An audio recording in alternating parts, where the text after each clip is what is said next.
Tantor Audio, a division of Recorded Books, presents A McClendon Thanksgiving by Sean D. Young. Narrated by Carmen Jewel Jones. Prologue.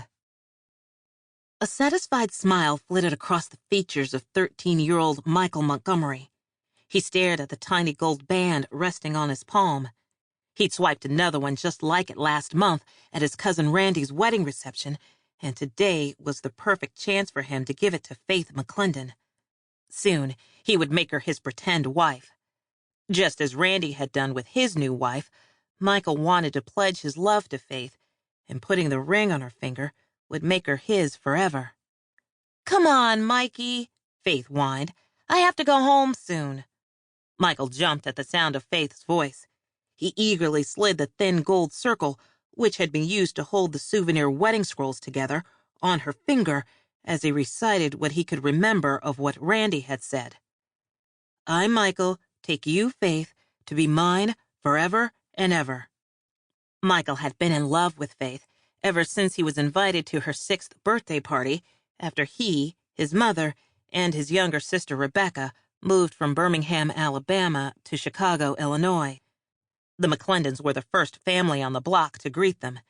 Even though Lawrence, the only son in a family with 5 children, came by to play baseball and shoot hoops, Michael occasionally gave in to Faith whenever she begged him to play house with her. He didn't know why she wanted him to play house when Faith had 3 sisters, but he finally understood when she said none of them wanted to pretend to be the father. Handing her the other ring, he said, "Now it's your turn." Faith took his left hand and held her ring for several seconds. Then she placed it on his finger and repeated what he'd just said to her, substituting her name for his and vice versa. He stared deeply into her eyes. "Now I can kiss the bride." Faith pressed her hands against his chest, easing him back. "What's wrong?" She pushed out her lips. "Mikey, I don't want you to kiss the bride. Can't we leave that out?" Michael's shoulders slumped. "Oh, okay." He eyed his camera resting on the patio table. "Let's at least take a picture for the memory." Running across the yard, he picked up the camera. The one thing he loved more than playing with Faith and her brother was taking pictures. He raced back to her. "Come closer," he said, reaching out and pulling her to his side. With an arm circling her waist, he held the camera in front of them with his free hand. "Now, on the count of 3, say cheese." Michael counted off 3 seconds before the camera flashed. They struck several more poses, one cheek to cheek, and a few more with Faith holding 2 fingers up behind his head, and then he did the same. Faith pulled away after the last photo. "Okay, Mikey, that's enough because I have to go in. Tomorrow, I want to play something different." Smiling, Michael nodded. He didn't care what they played now. Faith was wearing his ring, so she was his girl. "We can play whatever you want. Just don't take off the ring." Faith stared down at her hand. "Mikey, this isn't a real ring. If I don't take it off, it will probably turn my finger green." His smile faded. "I know it's fake. One of these days, I'm going to get you a real one." Faith's response was a high-pitched laugh. "I'll see you later." A frown settled between his eyes as he stared at her retreating back. She didn't believe him. Faith didn't believe that one day he would pick out the most beautiful diamond ring and put it on her finger. And once on, it would never come off. Chapter 1. Faith McClendon's contralto joined her sister's soprano, alto, and mezzo-soprano as they sang along with the updated Grammy Award-winning version of Lady Marmalade by Christina Aguilera, Lil' Kim, Maya, and Pink.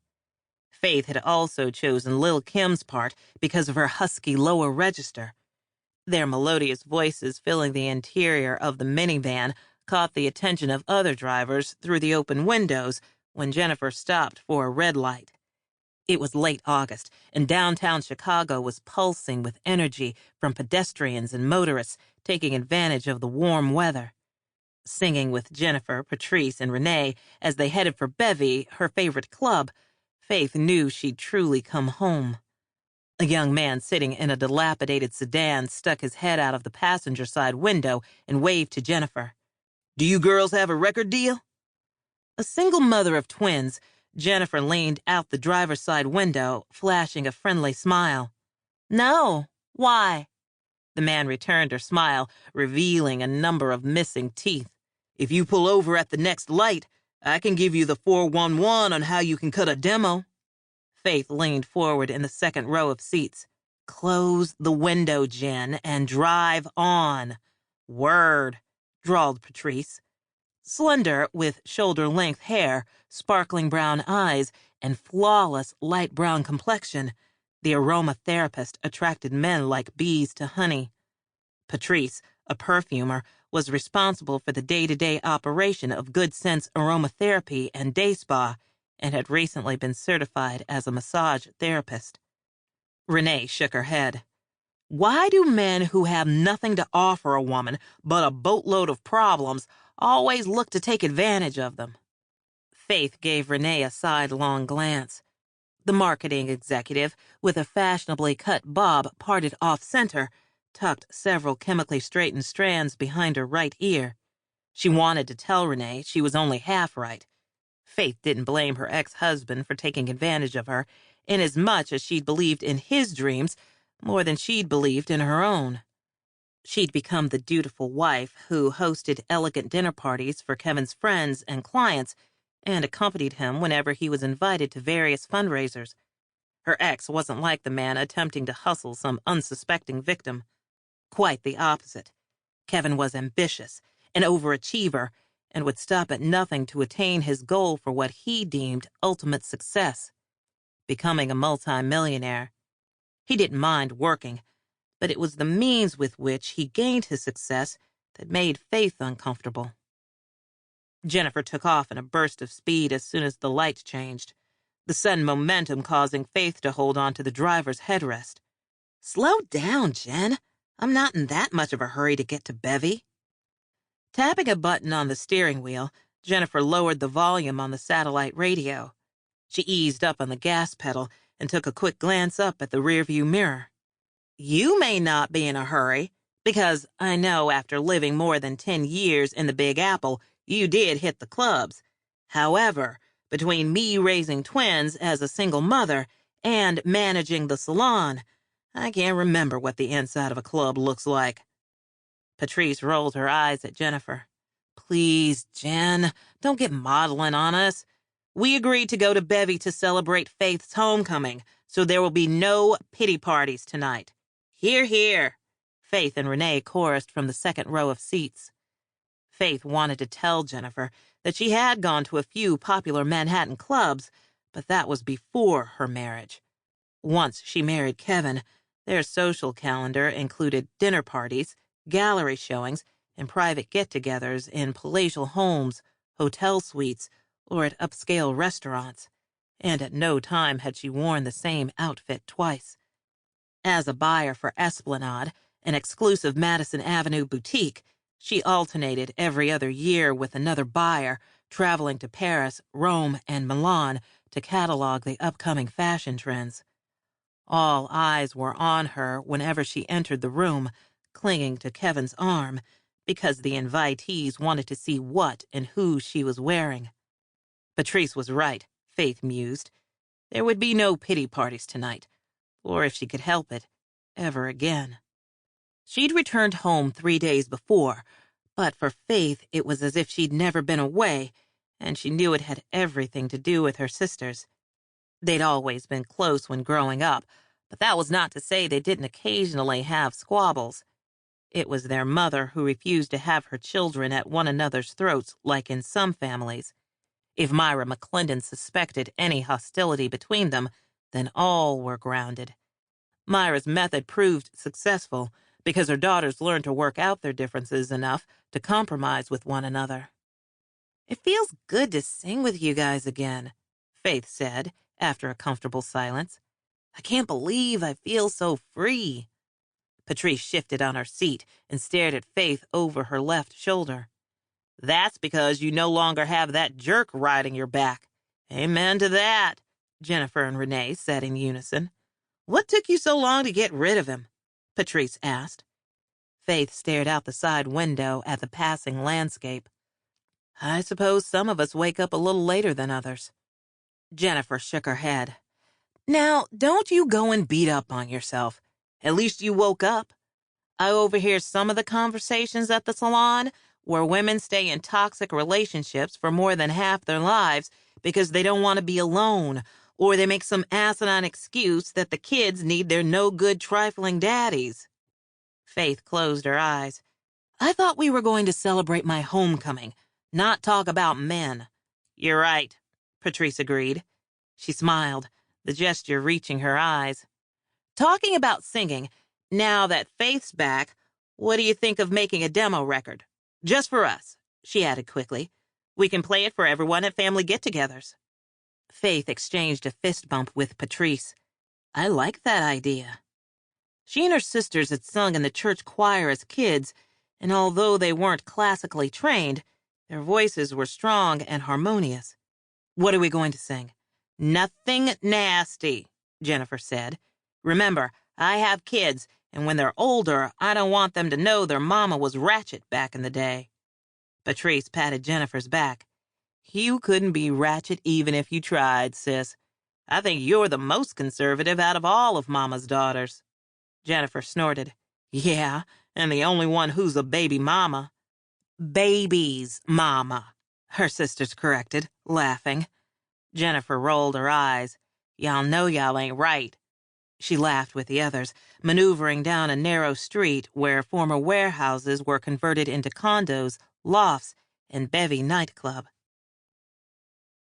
They took advantage of valet parking, and after showing their IDs, the hostess escorted them into the dimly lit club and over to a table seating 4, not far from the bar and dance floor.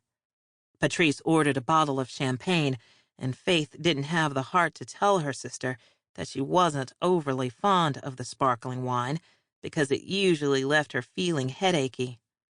When she'd complained of this to Kevin, his comeback was she probably had drunk the cheap brand. Cheap or expensive, the result was the same, and therefore she always limited herself to 1 glass. Faith took the responsibility of ordering appetizers. As soon as they arrived, she and her sisters lifted their glasses in a toast to celebrate her homecoming and served themselves from the tray with wings, pot stickers, baked clams, fried calamari, and spinach and artichoke dip. A waitress approached the table. Ladies, since you appear to be celebrating, the gentleman over there would like to buy you a bottle of champagne. Faith stared at the 4 men sitting at a table several feet away. Seconds later, she felt Renee kick her foot under the table. As if connected by mental telepathy, the McClendon sisters smiled and chorused, No, thank you. Not trying to be obvious, Faith forced a smile when meeting the grin of a man wearing a bright green suit. What is he thinking? It's not even St. Patrick's Day, she said under her breath. Jennifer smothered a giggle. Check out his friend in red, she whispered. Patrice took a sip of champagne before setting down her flute. Well, I'll be damned. They look like M&Ms. Who does that? And where did they find green, red, yellow, and orange 3-piece suits? And in polyester, no less. Well, I'm willing to bet they're wearing fake gaiters to match. Renee coughed into her napkin to stop the laughter bubbling up in her throat. Like Jen, I've been working too hard and not getting out enough, but I know now not to come to a club to meet a man. She placed her napkin on the table beside a plate and pushed back her chair. I'm going to the ladies' room. Jennifer stood. I'll go with you. Faith watched her sisters until they disappeared from her line of vision. You know they're going to laugh until they bust a gut. Patrice chuckled. I think I'm going to join them, because every time I glance over at the M&Ms, I'm afraid I'm going to embarrass myself. Faith nodded. I'll stay and watch the drinks. It had been preached to her at a very young age by her parents that if she ordered a drink and took her eyes off it for even a few seconds, then she wasn't to drink from the glass again. Spearing a piece of crisp calamari, she slowly chewed it, unaware that the 4 men in the colorful suits weren't the only ones staring at her. Chapter 2. Michael Montgomery's eyes narrowed as he watched the group of women at the table not too far from his. They were talking, giggling, making faces, clinking their champagne glasses together, and seemingly having a good time. From where he sat, they were beautiful, vibrant young women who looked familiar to him. They looked like the McClendon sisters, but he wasn't sure. Michael bent forward in the chair with his elbows resting on the table so that he could get a better look at them. He couldn't believe his luck. Of all the days he'd gone to bevy for a drink, he chose tonight. With his drink halfway to his lips, he paused when he noticed the lady sitting with her sisters. They were celebrating something, with their champagne flutes held up in the air in a celebratory toast. "Faith McClendon," he whispered to the air. "When did she get back? How long would she be here?" They were the 2 questions that immediately popped into his head as he studied her from afar. He had no idea she was even in town, and wondered if she would have told him anyway that she would be coming. Maybe his eyes were deceiving him, and it wasn't really her, because it had been several years since they'd seen each other. But even with the flashing neon and dim lighting, he'd recognize those beautiful features anywhere. He watched closely as she took a sip from her glass before throwing her head back in laughter, proving that she was truly enjoying herself. Her long hair now caressed the sides of her perfectly oval face, and immediately he wanted to go over and rejoice with them. Michael absently turned his short glass, filled with a premium vodka, left and right, as he contemplated whether or not he should go over and say hello. At one time, Faith had been his most trusted friend and confidant, the only person in the world he'd ever told his secrets to. All but one. The fact that he'd been in love with Faith since they were adolescents wasn't something he wanted to reveal to her at that time. Never wanting to take the chance of losing her friendship, he'd kept quiet. But one summer, while he worked in New York as an artist in residence at a community college, Michael ran into her in Central Park, and his biggest fear came true. He suffered a devastating blow when his precious Faith announced that she was getting married in the fall. That fateful day, Michael lost his love and his friend to another man. Since Faith valued his opinion, she asked him to spend the weekend with her and her fiancé because, as she put it, she wanted her fiancé, Kevin, to get to know her dearest friend. Disappointed and hurt, Michael hid his true feelings for her and agreed to her request because she would always matter to him, married or not.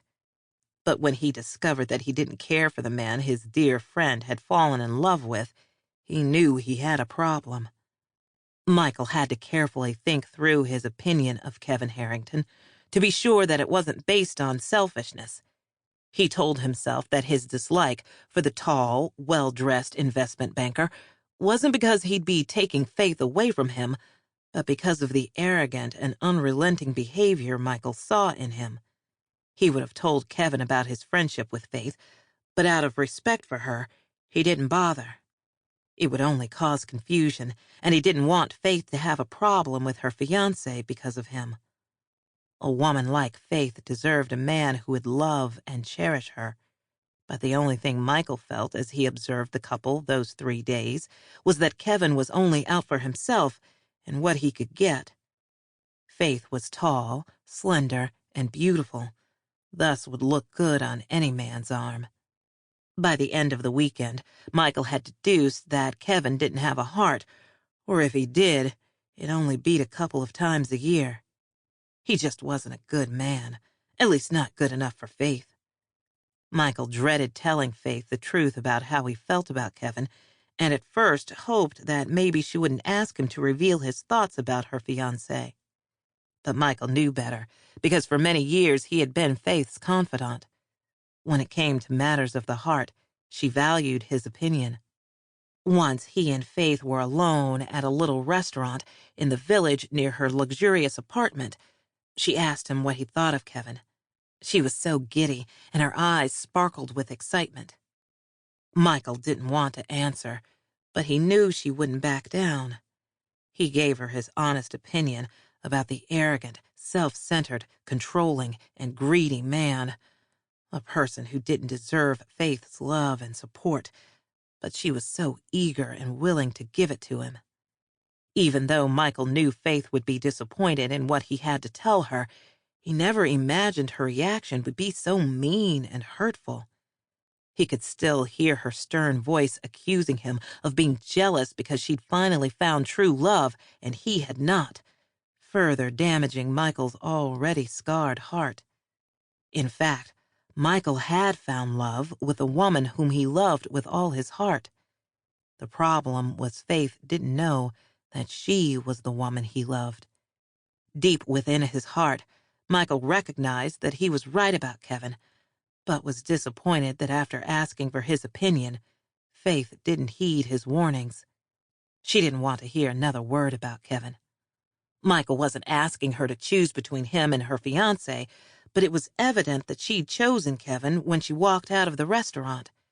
And without another word between them, she left him to process his own thoughts, wondering if he could have handled the situation better. It was the truth. Kevin only cared about himself, and after that day, Michael wouldn't speak to Faith again, nor would he be included on the guest list of her upcoming wedding. He didn't mind that so much, because he didn't want to witness her making the biggest mistake of her life. Today was the first time Michael had laid eyes on Faith since that day.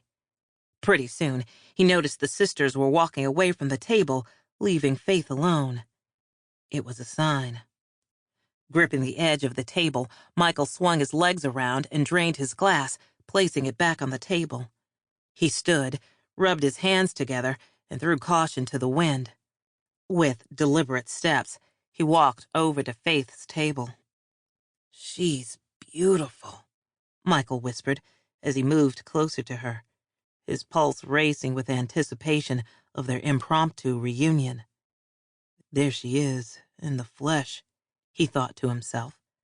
The woman who'd captured his heart and had never been far from his thoughts since they were teenagers was right in front of him. "I don't believe it," Michael said, approaching the table. "I thought I was hallucinating at first," he said, and stretched his arms out. Faith looked up at him, and Michael hadn't realized that he was holding his breath until she slid from the booth and into his arms. He wrapped them around her, feeling her step closer to him, resting her head against his shoulder like she used to do. This was his friend from way back. He'd known her for 25 of his 31 years. They used to do everything together. He had even taken her to her senior prom, and right now, hugging her felt so good. Once she stepped back, breaking the embrace, his eyes absorbed her beauty. Her deep brown eyes shined brightly in the light, and his gaze fell on her lips and lingered there for a while. She always had full, kissable lips that he'd hoped one day to sample. He leaned down, kissed her silken cheek as the alluring fragrance of her perfume lingered in his nostrils. "Faith, it is so good to see you," Michael said, gazing into her eyes.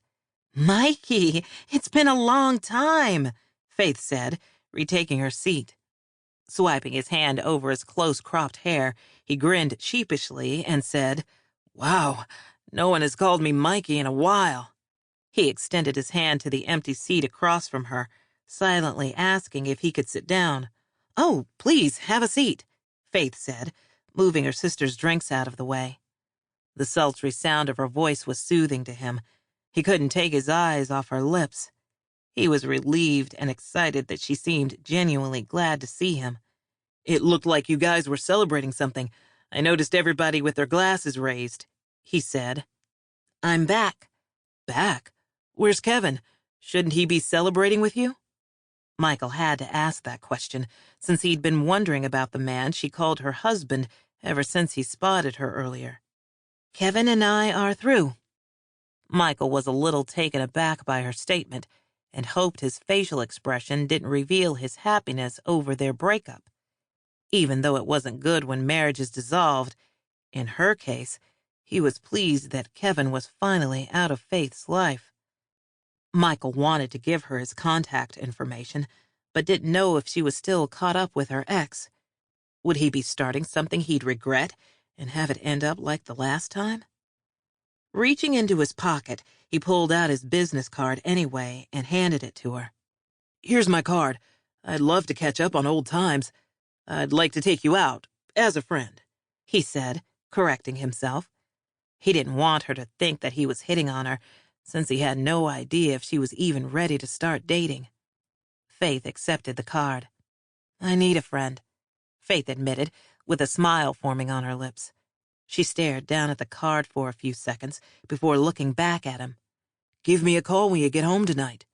Michael didn't want to waste any time. He wanted to reconnect with her as soon as he possibly could. He was happy to supply her with moral support or whatever she needed, which was something he used to do all the time. "I may not get home until late," Faith said. Michael reached across the table and laid his hand on top of hers. "I'll always make time for you." Michael saw Patrice, Jennifer, and Renee returning to the table first, so he stood up. He'd always liked all the McClendons, but the sisters were the most fun to watch. They could capture a man's attention without even trying, and tonight they, especially one in particular, had captured his.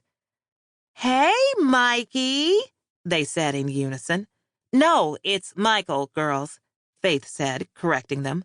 "Well, excuse me, Michael," Patrice said.